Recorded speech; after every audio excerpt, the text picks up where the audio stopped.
In 1991, a woman named Pam Reynolds walked into a hospital in Atlanta and agreed to let doctors kill her. Not metaphorically, not in any technical gray area.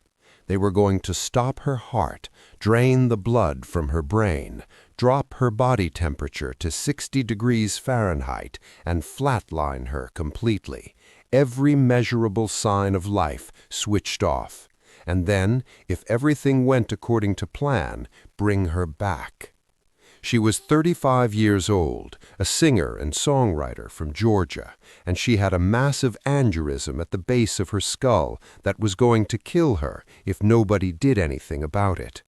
The problem was its location, so deep, so tangled in the vessels around it, that the only surgeon willing to attempt the operation was a man named Robert Spetzler in Phoenix, Arizona, who had pioneered a procedure so extreme it had its own name: hypothermic cardiac arrest, sometimes called Operation Standstill. The idea was that by cooling the body to near freezing and stopping all circulation, the aneurysm would deflate just enough for a surgeon to work on it without the patient bleeding out on the table. The brain, starved of blood and oxygen, would go completely dark, no activity, no function, clinically, measurably, verifiably dead, for however long the surgery required. The window was somewhere around 45 minutes. Pam Reynolds said yes, because the alternative was a certain and much less controlled death, and she went to Phoenix and lay down on the table and let them do it. What happened during those 45 minutes is the reason her case has been cited, studied, debated, and published in peer-reviewed medical literature for 3 decades. Before the surgery began, the medical team took every precaution to ensure that nothing Pam experienced during the procedure could later be explained as ordinary sensory perception. Her eyes were taped shut and fitted with molded covers. Small speakers were inserted into her ears and played continuous clicking sounds, a standard method for monitoring brainstem activity, which also meant that any sound in the operating room would have been masked or overridden. She was anesthetized before her body temperature began to drop, and by the time her heart stopped and the blood was drained from her head, the EEG monitoring her brain was showing a flat line. Not reduced activity, flat. The doctors performing the surgery knew from the instruments in front of them that the woman on the table was, by every clinical definition of the word, dead. When she was brought back, slowly, carefully, the blood returned, the heart restarted, the temperature raised degree by degree, and when she was finally coherent enough to speak, she described things that had no explanation. She described watching her own surgery from above the operating table. She described the surgical saw that Dr. Spetzler used to open her skull, an unusual device that looked more like an electric toothbrush than anything she expected, stored in a small case like a socket wrench set. She had never seen this instrument before. She had no medical background. The description she gave matched the actual tool precisely. She described the conversation between 2 nurses about the blood vessels in her groin, a concern that arose during surgery that had nothing to do with the original procedure, and the exchange she recalled matched what actually happened in the room. She described the music that was playing in the operating theater at specific moments. She described the position of the doctors around her body. All of it was verified. The nurses confirmed the conversation. The surgical team confirmed the details of the saw. The specifics of what she reported matched the record of what actually occurred in that room during the period when her brain was, on every instrument available to medicine, showing no activity whatsoever. This is what makes the Pam Reynolds case different from the thousands of near-death experience accounts that researchers have collected over the past 50 years, and why it keeps appearing in serious scientific literature rather than just in books sold next to crystals and tarot cards. Most NDE accounts are impossible to verify. Someone says they floated above their body and felt peace and saw a light and came back changed, and that may be entirely true. It may be a genuine experience of something real, but there is no way to confirm or deny the specifics of what they describe. The experience is subjective. The details are unverifiable.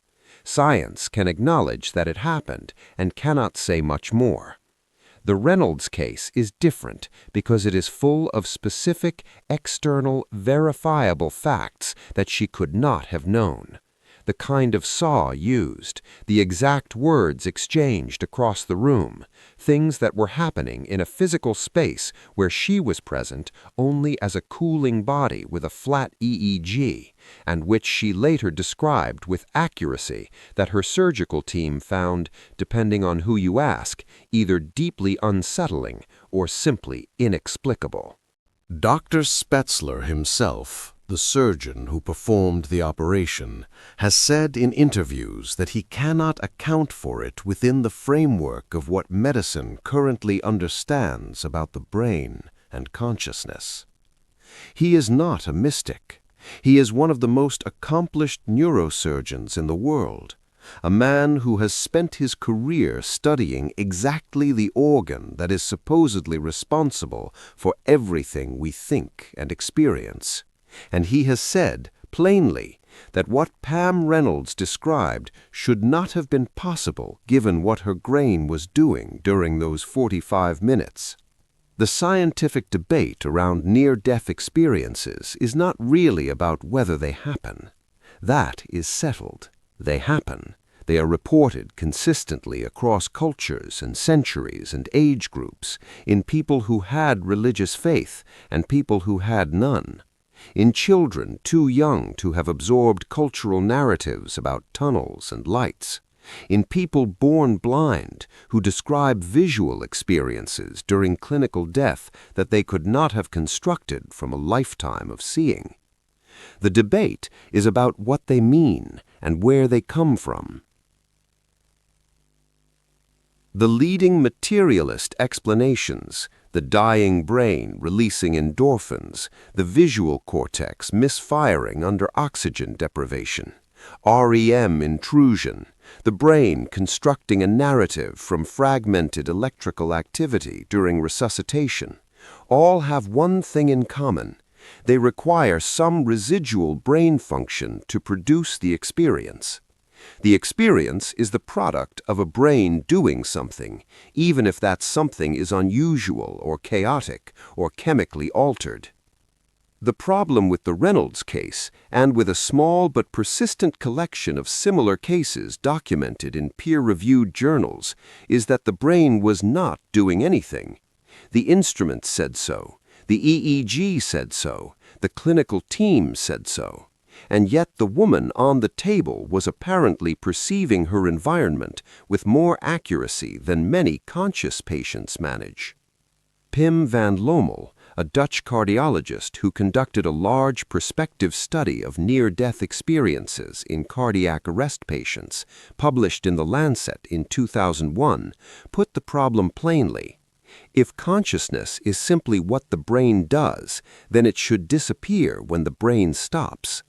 In every patient he studied who had a verified NDE during cardiac arrest, the brain had stopped, the heart had stopped, the body was clinically dead, and yet something was happening that produced coherent, structured, verifiable experiences that survivors could recall in detail after resuscitation.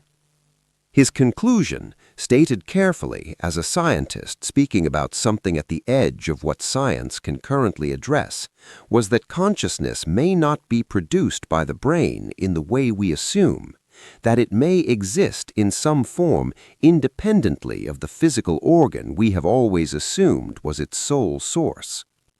Pam Reynolds recovered from her surgery. The aneurysm was repaired.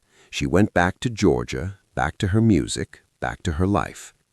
She spoke publicly about what happened to her in that operating room for years afterward, not in the breathless way of someone who had seen God and needed the world to know, but in the measured, slightly wondering way of someone who had encountered something she genuinely did not understand and was still, years later, trying to find the right language for it.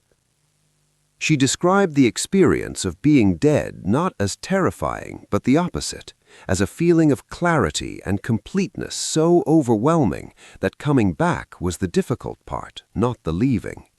She said she understood things during those 45 minutes that she could not fully translate back into words when she returned. She was not afraid of dying after that, not in the way she had been before. She died in 2010 from heart failure at 53. What she saw in that operating room in 1991 has never been fully explained. The surgical team's records are still there. The verified details are still there. The flat EEG is still there. And the question she left behind, not a religious question, not a spiritual question, but a scientific one, about the relationship between consciousness and the physical brain, about where experience goes when the organ that supposedly produces it has stopped. That question is still there too, sitting in the middle of the medical literature, waiting for an answer that nobody has found yet.